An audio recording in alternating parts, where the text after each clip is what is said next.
श्रीराम जय राम जय जय राम. श्रीराम जय राम जय जय राम. 10 जून. आपला व्यवहार परमार्थ घडतो, तो सर्व त्याच्या इच्छेने चालतो. असे झाले असते तर बरे झाले असते हे म्हणणे नाही खरे. जे होणे योग्य ते घडले व ते राम इच्छेनेच घडले. परमात्म्याने जी इच्छा केली त्याची आवड नाही कोणी आली. हा ठेविता विश्वास मनाला धीर वाटेल खास. माझे सर्व कर्माचा गुरुच सूत्रधार. सर्व सत्ता गुरुचे हाती, तेथे न चाले कोणाची गती. आपले जगणे जिथे भगवंताच्या हाती, तेथे बाकीच्या गोष्टींची काय मिती. परिस्थिती कोणाचीही किती असली भली किंवा बुरी, तरी परमात्म्याचीच हाती त्याची दोरी. न पडावे अभिमानाला बळी, राम इच्छा जाणावी सगळी. हा जरी असेल सिद्धांत, तरी जपून वागावे व्यवहारात. आपला व्यवहार परमार्थ घडतो, तो सर्व त्याच्या इच्छेने चालतो.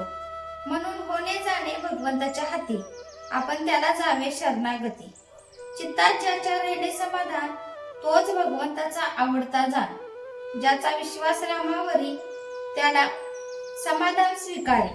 माझे हित रामाची हाती, हा धरिता विश्वास, समाधान मिळत असे जीवास. आपण होऊन रामाचे जाण, सदा राखावे समाधान. मी माझे करावे रामार्पण, तेथे समाधानाचा अनुभव पूर्ण.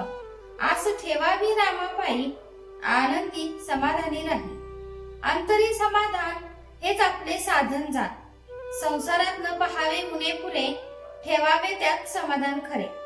जशी जशी ज्यावेळी जी परिस्थिती तशी असावी समाधान वृत्ती.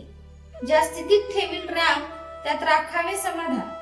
चिंता, अहंता, ममता, कोणी कारणावाचून केले छळ, कपट, अपमान अथवा बोलले शब्द बाण, त्यात राखावे समाधान. समाधान देणे नाही दुसऱ्याच्या हाती, ईश्वर कृपेनेच त्याची प्राप्ती. जोवर संशयी झाले मन, तोवर न होई समाधान. विषयास घातले खत जाण, तरी कसे पावावे समाधान. जोवर दृश्याचे बाण, तोवर मनी न राहे समाधान. समाधानाची स्थिती उपाधी रहित असावी वृत्ती. कोठे ठेवावे मन, जेणे मिळेल समाधान.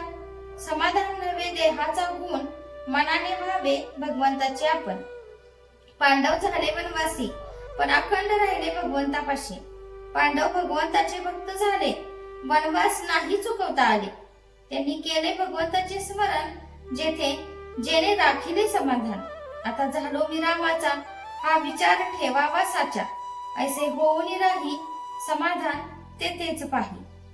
जय जय रघुवीर समर्थ. आजचे बोधवाक्य. सर्व करता राम, हे ठेविता चित्ती, समाधान येते त्या परती.